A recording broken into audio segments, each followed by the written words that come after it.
How do I shape a crescendo or decrescendo? It's not about getting louder or softer suddenly, it's about creating a wave of energy. Dynamics are one of the most emotional tools we have. They give motion, direction, and drama.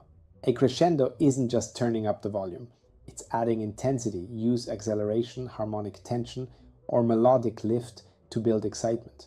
Louder is meaningless unless it has direction. A musical line is like a wave. It rises, peaks, and recedes. When you build a crescendo, know where it's going, and don't peak too early. Let the dynamic arc follow the shape of the phrase. A rule of thumb is to always start a little less in terms of dynamic to what came before in order to have room for the shape of your crescendo. Control your crescendo with the right amount of good musical tension.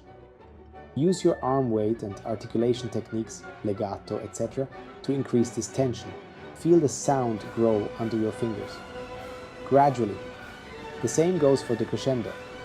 Don't drop the volume, release it slowly. It should feel organic. A great pedal can enhance a good crescendo. During dynamic changes, use it to connect what needs to be connected while always cleaning it enough in order not to smudge harmonies. Let the sound breathe with the phrase, not blur it. Every crescendo is a journey in your musical expression. Every decrescendo is a release. If you shape them with intention, the music breathes. Let the sound grow and fade like a natural force, and you'll captivate your listeners. Thank you for watching. Please subscribe, like, and press the bell button to stay up to date. See you soon, and have an amazing day.